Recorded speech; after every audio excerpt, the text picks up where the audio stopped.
In this lecture, we are going to go over implementing in the minimum spanning tree algorithm. The first thing I want y'all to do is go into your cargo.toml file and import in the disjoint-sets dependency. I created a new library section using cargo new taclib section 27 for this section, and then inside of that cargo.toml file is where I have put in the disjoint-sets dependencies. So a disjoint set is a data structure that keeps track of a set of elements partitioned into a number of disjoint subsets. So what we're going to use this for is we're going to use union find, which comes a part of this disjoint sets dependency. And this union find algorithm is going to check whether an undirected graph contains a cycle or not. Now, if you remember from the previous lecture, that is one of the rules when computing a minimum spanning tree. We cannot have any cycles in our final tree. So this is going to help us prevent having those cycles. So now that we have disjoint sets in our cargo.toml file, we can bring it into scope by saying use disjoint sets, and we want to bring in union find into our scope. So now we're going to create a couple of custom types to help us as we implement in our MST. So we will say type node equals of type usize, and type weight is also going to be usize as well. And now we're going to create a struct called edge, where we're going to have our destination, which is going to be our node, and we're going to have our weight, and that is going to be of type weight. And now we're going to have our custom graph type, which is going to be a vector containing a vector of type edges. And now that we have all of our custom types set up, we can begin implementing in a function where we can get the edges sorted by their weight. So we can call this function edges by weight, and we're going to pass in our graph, and we're going to return a vector that's going to contain a tuple of our node, and our weight.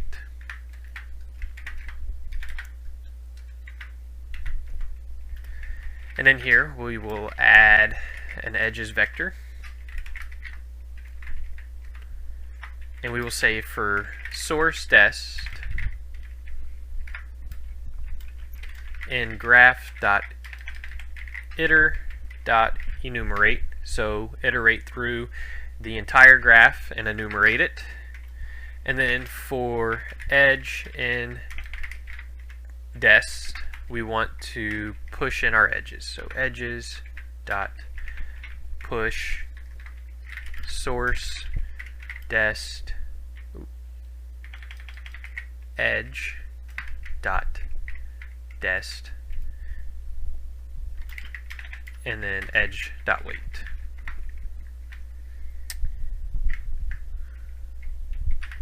And then just to get rid of all these squiggly so it's easier to see, we know that we're going to return our edges here, so let's go ahead and bring those. So since we're wanting to get our edges by weight, and we now have all of our edges inside of our vector, we can just sort them by key. So we'll say edges sort by key. We'll use a closure here, pass in our tuple by reference, and we don't care about the two vertices or our two nodes. We only care about the weight. So we want to sort by our weight, and that's all we have to do to sort our edges by their weight. So what you can see here is the sort by key is an adaptive iterated merge sort inspired by TimSort. It is designed to be very fast in cases where the slice is nearly sorted or consists of two or more sorted sequences. So we can see that we're just using a iterative merge sort by using our sort by key that comes with our vectors available methods. So now we can create our minimum spanning tree function, and we know that we need a pass in a graph, so we're going to pass in our graph by reference. And to get back our actual minimum spanning tree, we're going to return a vector of 2 nodes, and we need to put these in parentheses so that we get our tuple back. So we'll create our result vector. That is going to be what is returned to us. So to make sure that we don't have a bunch of red squigglies, we will go ahead and return our result to keep everything happy.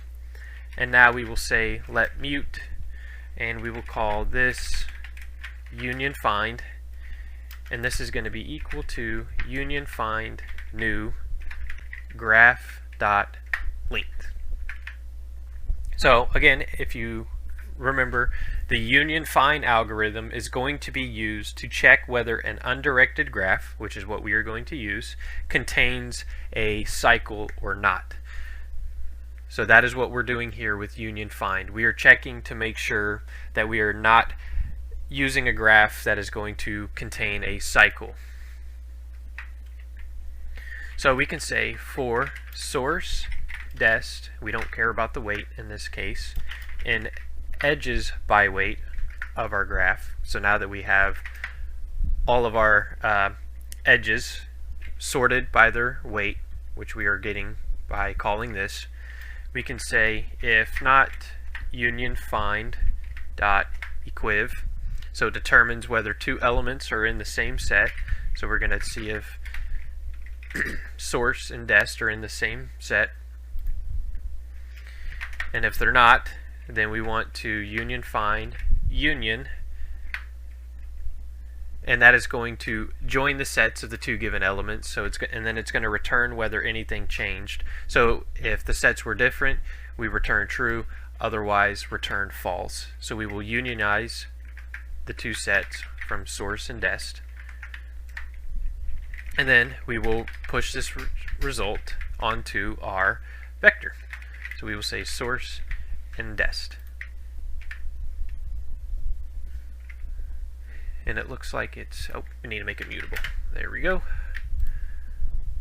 Alright, so that's all we have to do, because our union find algorithm that we brought in is doing a big chunk of the work for us by just making sure that we don't have that cycle in our graph, and then we're getting all the edges by their weight here. So now we're able to check to see if the set that we're trying to unionize is already in our tree, and if it is, then that would mean that we have a cycle, so we don't want to do that. So now we can test this out by saying config test mod test use super and test fn test minimum spanning tree. And so what I want to do is use the graph from our previous lecture, so just so that we have a refresher on it. This is the graph that we're going to use right here. So we're going to create that for our test case. So we will say let graph is equal to vec. This is going to be, not graph 0, node 0. So we have vec edge dest 1 weight 3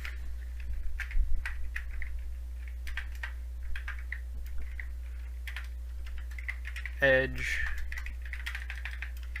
dest 3 weight 6, and lastly for the node 0 we have edge dest 5 weight 2.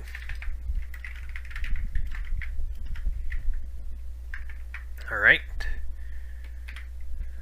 now we have our next vec, so our next node that we're entering in, and this is node 1, And then just for the sake of time, I already typed this out. I just wanted you to kind of see how it's working. So I will just go ahead and paste in the rest. That way you're not getting bored watching me type all this in.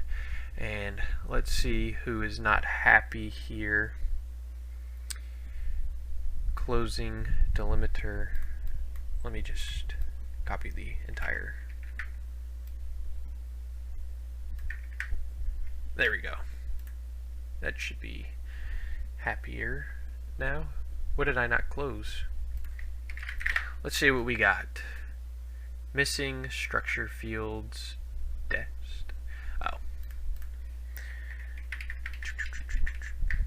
DEST. There we go. It looks like we have one more. Get rid of that guy. Alright, so now we're good. We have our graph set up. So again, what we have is our graph that we created here in the previous lecture, and we hooked it up right here. So if we see node 0, we go from 0 to destination 1, so node 1 with a weight of 3, node 0 to 3 with a weight of 6, and node 0 to 5 with a weight of, I need to fix that. That is a weight of 1. Let's bring it back up. Alright, now we have node 1 going from 1 to 3 with a weight of 5, node 1 to 5 with a weight of 4, and 1 to 2 with a weight of 1. That is correct. Node 2 to 3 with a weight of 2, and 2 to 4 with a weight of 3. Node 3 goes to 4 with a weight of 7, and node 4 goes to 5 with a weight of 2. So you can see that we have 1, 2, 3, 4, 5, 6, 7, 8, 9, 10 edges, and we have 1, 2, 3, 4, 5, 6, 7, 8, 9, 10 edges here as well. So our graph looks like it is properly set up, and so now we can test this out. We could say assert equals, and what we want to pass in here is our vec that we want to compare it to. So we will have in here 1 to 2, 0 to 5, 2 to 3, 4 to 5, and 0 to 1.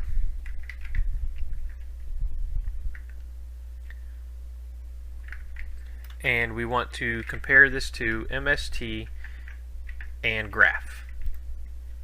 So now if we run cargo test, we see that we have A failed here, and we said that we were going 1 to 2, 0 to 5, so I have these two backwards. And if we look at our graph here, 0 to 5, that is correct. 1 to 2, that is correct. 2 to 3, that is correct. 4 to 5, that is correct. And 0 to 1. So I just had these two in reversed order. So let me fix that real quick. And then we will do this by hand just to verify that this is correct. Clear cargo test. So now our test is passed. So if we look at our output of, and we will draw this very smallly so that we can see everything. So we have 0, 1, 2, 3, 4, and 5. We're going from 0 to 5, 1, 1 to 2, that is 1, 2 to 3, 2, 4 to 5, that is also 2, and 0 to 1, and that is 3. So as you can tell, what we have here in our vector, it is returning our values with the least amount of weighted edges first. So that's why we went 0 to 1, or 0 to 5, 1 to 2, because these have edges of weight 1, 2 to 3, 4 to 5, and then lastly 0 to 1 is weight 3. So we have a 1, 2, 3, 4, 5, 6, 7, 8, 9 weights. Well, we see that we have a slightly different output than what we did in the previous lecture, where we went from 2 to 4 instead of 0 to 1. But if you look, the output is the same. So we had two minimum spanning trees that we could have used from here, and our union find algorithm just went with 0 to 1 because it appears that these nodes came first in the tree, meaning that the nodes values were compared. So we have 0 to 1, and those were less than 2 to 4. So it just arbitrarily picked 0 to 1. But what we're able to see is that our minimum spanning tree did in fact work, and we were successfully able to create a minimum spanning tree with a weight of 9, which is what we concluded our minimum spanning tree should have in the previous lecture. So if you have any questions about this lecture, please feel free to ask me in the Q&A section, and I will see you in the next lecture when we start talking about Prim's algorithm.